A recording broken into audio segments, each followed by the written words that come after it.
Franguinho Sem Censura, a resenha esportiva em que a linha é não ter linha. Fala, povo, vocês estão bem? Sejam muito bem-vindos ao Franguinho Sem Censura desta quarta-feira. Praticamente uma sexta-feira. Quartou, será que eu podia falar isso? Pena que o seu Quartarolo não está aqui, ele ia me dar o aval sobre isso. Vamos falar dos assuntos desse meio de semana? A gente tem a presença ilustre do Amalfi, do Gini, do seu Hélio com a gente. Olha lá, seu Hélio faz tempo que não aparece aqui comigo, hein? Né, seu Hélio? Fala aí, tudo bem? Tudo e você? Muitos projetos, né? Seu Amalfi, seu Rodrigo, eu sou um jovem muito educado, muito educado. Ó, queria começar falando com vocês, sobre o Antony. Acho que é o assunto mais quente desse meio de semana, né? Que ele foi convocado, desconvocado, está sendo acusado aí, né, de assédio contra a ex-mulher, né? No caso agora, né? Que agressões físicas, enfim. Só que a CBF não pensou muito, né, Gini? Tipo assim, vamos convocar. Epa, repercutiu mal, vamos desconvocar. Mais uma vez, né? A CBF tem sido pródiga em decisões polêmicas e complicadas e tal. É aquela história, né? Deixaram a pressão crescer, deixaram o assunto ganhar a mídia e ficar praticamente insustentável. Porque é bom que se diga, ninguém está querendo pré-julgar o jogador, ninguém está querendo... É uma questão que vai ser investigada, existe uma série de acusações, a polícia brasileira como a polícia britânica estão no caso, mas é tal história, é aquilo que a gente esperaria em qualquer situação, né? Na política também. Você tem uma denúncia, você tem uma acusação, etc., é de bom tom que a pessoa se afaste, que a própria pessoa tome essa iniciativa, né? Porque até para ter tranquilidade de se defender ou lidar com um caso que é complicado. E não foi o que aconteceu. Quer dizer, a CBF precisou vir a público com uma nota, inclusive, complicada também, porque ela, em nenhum momento, ela fala na possibilidade de investigar. Ela não entra no mérito do caso, ela preserva o jogador e a gente não sabe exatamente o que aconteceu, mas, de todo modo, mais uma decisão polêmica que não precisava ter acontecido. E eu acho também que é o seguinte, chama na nota de suposta vítima, né? Tudo bem, a gente entende o certo cuidado, a precaução, não vamos julgar, não vamos pré-julgar, etc. Está tudo certo. E é o que você falou, Gini. Vamos investigar, quer dizer, as pessoas têm que ser investigadas quando são acusadas de alguma coisa. Pode ser uma coisa injusta, pode ser que não. Agora, a CBF, é por isso que eu não consigo acreditar, entendeu? Eu não consigo acreditar nas coisas da CBF. É tudo na base da notinha, da nota de repúdio, mas a ação para valer não tem. Neste caso, por que eles convocaram o cara e depois desconvocaram, né? É a mesma coisa que o Paquetá, tira o cara do foco, deixa investigar, deixa se defender e segue a vida aqui. Agora não, vem com essa coisa, convoca, depois desconvoca. A pressão foi grande, que nem você falou, Gini. Eles parecem que eles são movidos a repercussões, né? Isso aqui vai pegar bem, isso aqui pegou mal. Aí eles tomam atitude. Agora, outra coisa que eu acho importante é que, no mundo do futebol, é importante que os jogadores, todo o universo, os membros, os integrantes do universo do futebol, entendam que não é uma coisa separada da sociedade. Mas tem que se comportar, meu amigo. Vamos lá, não é porque é jogador, eu posso fazer tudo, eu ganho rios de dinheiro, eu posso fazer o que eu quiser, que não vai acontecer nada comigo. Eu penso assim. E o serviço de compliance da CBF é maravilhoso, né? Nós já tivemos problema do Caboclo, já tivemos problema do Paquetá. E agora... O Del Nero antes, né? O Del Nero, né? Então, o serviço de compliance da CBF é maravilhoso, que é uma palavra que está na moda, compliance, né? E agora, do caso do Antony, né? Aquela coisa, para que convocar o cara? Ou então, desinformação total, para que convocar o cara e criar tudo isso? Para quê? Isso que vocês já falaram, eu não tenho muito a dizer, mas o compliance da CBF eu queria trabalhar lá, porque é uma moleza, né? Porque ninguém lê nada, né? Ninguém se preocupa com nada. Me choca um pouco a decisão do Diniz convocá-lo. Primeiro, por ser o Diniz, porque o técnico que fez a primeira chamada, né? Porque ele quis o Antony, independentemente do que está acontecendo com ele. Ele quis convocar o Antony, estava na lista, foi ele que disse o nome. E segundo, qualquer um de nós que tivéssemos ali, né, na CBF, imagino eu, opa, você vai convocar esse cara, esse cara vai ser o assunto aqui dentro. Ninguém vai falar de seleção, todo mundo vai perguntar, e aí o que aconteceu? Vamos falar com... Esquece, ele vai ser... Não faz sentido algum. Não faz sentido algum. Né? A gente tá listando aí, vocês listaram Del Nero, Caboclo, Daniel Alves, Robinho, e tem agora o Antony, isso só com violência contra a mulher, né? E daí o Paquetá por conta de apostas. E o Casagrande, essa semana, lembrou do crime ambiental do Neymar. Será que era para entrar no mesmo pacote também, Gini? Olha, poderia. É aquela famosa, né, mania do brasileiro de minimizar certas coisas como se fossem menos importantes. Eu acho que não. Você tem graduações de crime, etc., mas para mim é aquela história, não tem meia corrupção. Ou você é corrupto ou você não é. Também o nível você pode até discutir. Então, com relação a isso, houve um crime ambiental, houve uma irregularidade na construção do famoso lago lá em Mangaratiba, isso deveria ser levado em conta também. Mas aquilo que o Eli falou é que eu concordo. O futebol, os jogadores, eles parecem que vivem num mundo à parte e acham que aquilo que eles podem fazer de transgressão, etc., não é tão importante aos olhos da lei, ou não deveria ser, enfim. E a gente tem uma mania também de passar muito pano em cima disso, né? Como se fosse uma coisa perdoável. Aquilo que você cobra de outros cidadãos, de outras pessoas em outras áreas de atuação, de repente, com um jogador de futebol, está tudo bem, está tudo tranquilo e vamos em frente, né? O Gini, infelizmente, é uma prática que cada vez mais a gente se perpetua.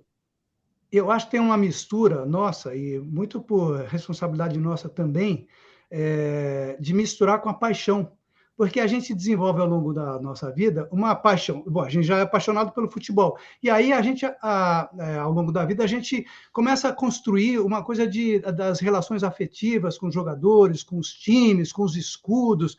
E eu acho que isso, no final das contas, pode atrapalhar. Não estou dizendo que é por isso que a gente, né, passa pano às vezes, mas eu acho que é uma coisa a se pensar. E essa história do pai do Neymar, ou do Neymar, os dois Neymar, né, lá em Mangaratiba, é um troço absurdo. E o mais absurdo, eu achei, foi a postura do pai dele. A gente já discutiu isso aqui no Franguinho. Mas nunca é bom, nunca é demais lembrar, né? A postura do pai do Neymar, quer dizer, peitando aquela eu não lembro da função dela. Uma fiscal, né? Mas que deu voz de prisão a ele, e o cara vem para cima, quer dizer, quem que é, o que foi, porque eu sou, né? Então, esse troço tem que acabar. É uma luta diária. E só para dar uma atropelada no corintiano Amalfi, eu vou lembrar do caso do Cuca agora, que eu acho que foi uma lufada de oxigênio nisso, né? Uma mostra de que, felizmente, as coisas estão mudando.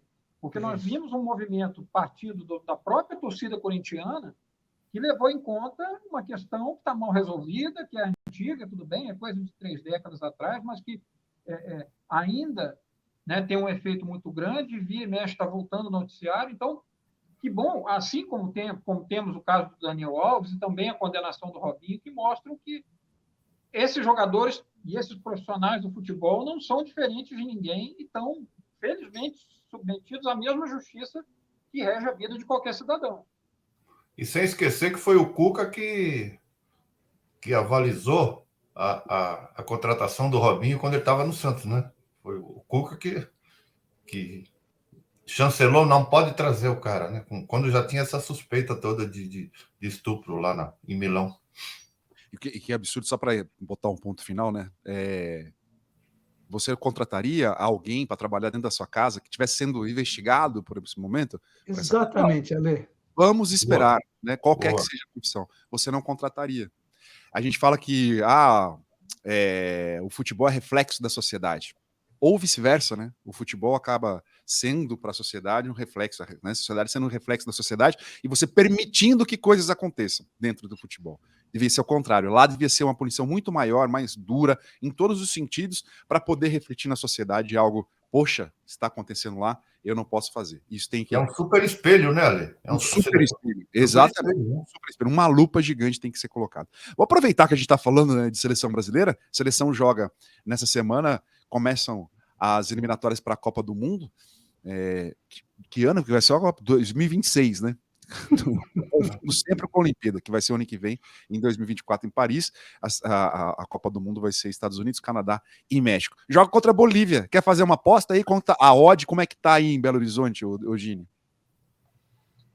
Olha, Lê, como eu imagino que esteja no Brasil inteiro, né, a seleção que já não pegou muito na Copa do Mundo, já foi aquela coisa meio que a gente teve mais a falar mal do que falar qualquer coisa positiva, especialmente por essa configuração da Copa, quer dizer, essas eliminatórias agora, esse copão de 48 seleções, que vai passar todo mundo, vai classificar todo mundo, é bom para o Fernando Diniz, né, porque vai ter esse laboratório, esse campo de provas sem tanta obrigação, mas, de todo modo, eu acho que pelo material humano que ele tem à disposição, pelo trabalho que ele tem feito no clube, a gente não sabe o que vai acontecer. Ancelotti vem, não vem, vem Jesus, vem quem vem ou não vem ninguém.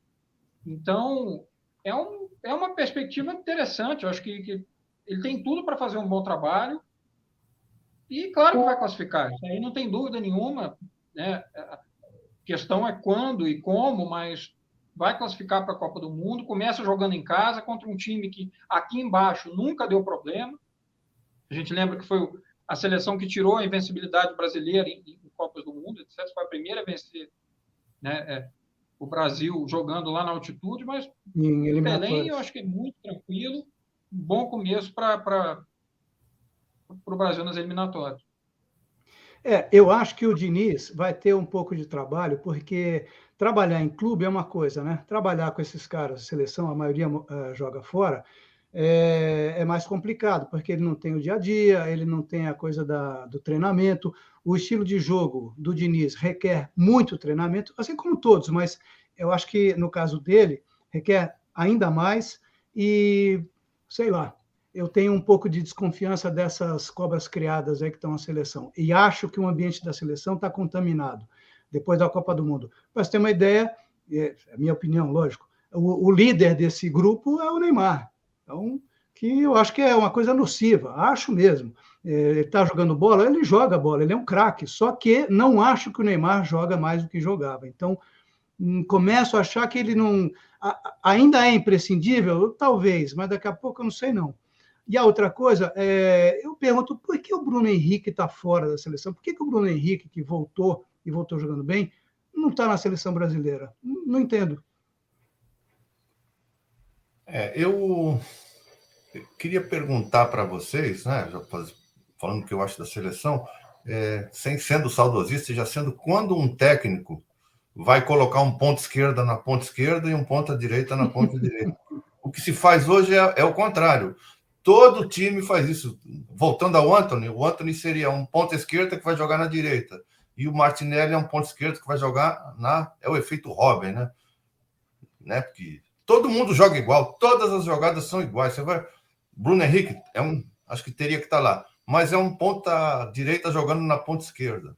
Ele pega, corta para o meio e bate. Então eu quero saber onde é que está a novidade. Se o Diniz for fazer isso, não tem novidade nenhuma, né? Porque se não tivesse... Mas ele fez a conversa estava no botequim ontem, se não tivesse o Antony, se tivesse o Malcolm, ia fazer diferença? Se não tivesse o Malcolm, tivesse o Arthur, ia fazer diferença? Se não tivesse o Arthur, tivesse o Adson, ia fazer diferença? E na ponta esquerda, a mesma coisa. Se não tivesse o Martinelli, né? Que joga ponta direita, que joga na esquerda. Se tivesse o Roger Guedes, ia ser a mesma coisa. Então, eu quero saber onde é que o Diniz vai inventar aí. Aliás, todos os técnicos fazem isso, né? Ponta direita na esquerda e ponta esquerda na direita. Mas eu acho que deve ter, né, querendo tentar defender de alguma forma, mas deve ter um estudo estatístico para isso acontecer, né? O cara jogando assim, ele finaliza muito mais. Enfim, e não tem uma questão diferente, concordo com você, né? De jogar para a linha de fundo e tentar o cruzamento. Talvez muito pela condição de ataque dos times, né? O centroavante não é mais tão centroavante como era antes, tem um poder de finalização tão grande. Enfim, Brasil e Bolívia jogam essa semana para você acompanhar e para a gente dar aquela cornetada na semana que vem. Sexta-noite, né, Ale? Sexta-noite, sexta-noite. Belém. Deixa eu falar de Série B com vocês. Eu não, né? Vou botar quem entende. Luiz Ademar para vocês falando do Campeonato Brasileiro da Série B. Dá uma olhada aí. Novo Horizontino, o grande destaque da 26ª rodada da Série B. Amigos do Franguinho, aqui é o Luiz Ademar para falar com vocês um pouquinho da Série B do Campeonato Brasileiro, hein? Tenho dito a cada rodada que o G4 vai mudando, né? Os 4 primeiros colocados que vão garantir o acesso. O destaque dessa 26ª rodada é o Novo Horizontino. O Novo Horizontino, do técnico Eduardo Batista, filho do treinador Nelsinho Batista, que com outro Novo Horizontino foi vice-campeão paulista em 90. O Eduardo Batista, os 2 principais jogadores do Novo Horizontino são o Ailon, que vocês vão lembrar dele, quem o acompanha, claro, pelo Internacional, começou no Internacional, foi em destaque de Ituano, o Novo Horizontino contratou. Ronaldo foi artilheiro do Paulistão pela Inter de Limeira, o Novo Horizontino contratou. O Novo Horizontino disputou o Paulistão, depois caiu, aí este ano ele disputou a Série A2 do Campeonato Paulista e foi vice-campeão e subiu. Então no ano que ele sobe para o Paulistão, ele pode também subir para a Série A. O líder Vitória continua líder mesmo empatando. O Sport continua segundo colocado mesmo empatando. O Criciúma é o 4º colocado mesmo perdendo para o Ceará. E o Novo Horizontino, com orçamento chutinho, é o 3º colocado. Tá ali na briga, hein? Tá na briga para subir. É isso. Eu diria que Tombense, Londrina e ABC vão cair, tá? O Sampaio deve brigar com o Avaí e com o Chapecoense para não cair. Vamos acompanhando rodada a rodada e na próxima eu trago novidades para você.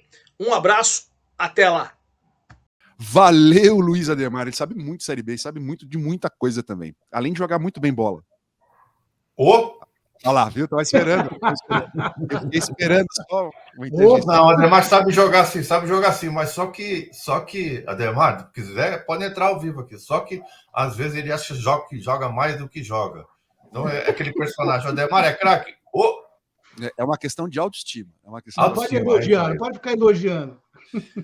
Vamos falar um pouquinho de política, que o Franguinho também permeia nessa seara, ainda mais quando envolve esporte, né? O presidente Luiz Inácio Lula da Silva já avisou a Ana Moser, até então ministra do esporte, que ela seria exonerada do cargo para dar uma vaga para André Fufuca, que pertence ao PP, né? É uma parte mais de outro lado do governo.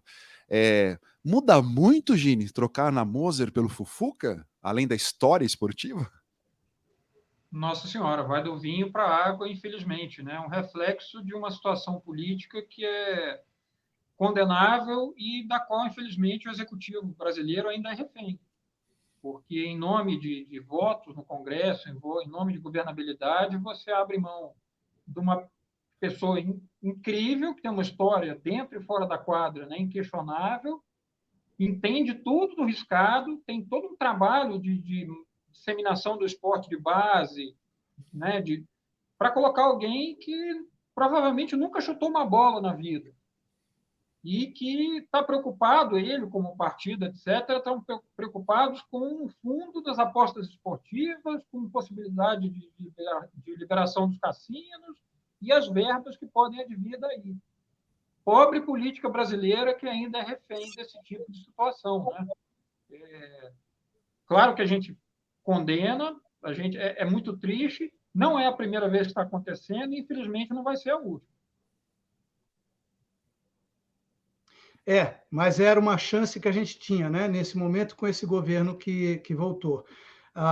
Eu acho que o Gini acerta quando diz da água para o vinho, ou do vinho para a água, porque uma pessoa, que é a Ana Moser, está preocupada com a infraestrutura e a estrutura e a formação das pessoas, quer dizer, usando o esporte.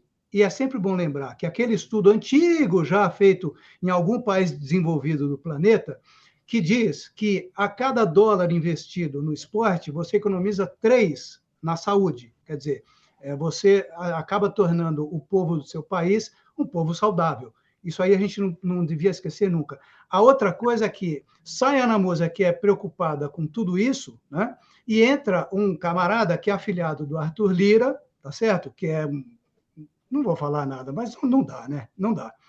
Que não está preocupado com coisa nenhuma em relação ao esporte. O negócio é grana, é verba, porque agora o dinheiro das apostas vai entrar no esporte, vai ficar robusto o ministério, vai ficar importante. Então, eles querem avançar no dinheiro. É isso, não tem muito cinza na parada. É branco ou é preto. E eu vou só finalizar lembrando o que o Juca escreveu, o Juca Kfouri. Ele escreveu nesta quarta-feira o seguinte, que Aos 523 anos de idade, o Brasil ainda não sabe o que quer ser quando crescer em matéria de esporte. Ponto. Eu vou falar mais uma brincadeira que eu li um meme. Tudo que vocês falaram, não vou falar muito, só vou falar isso, né?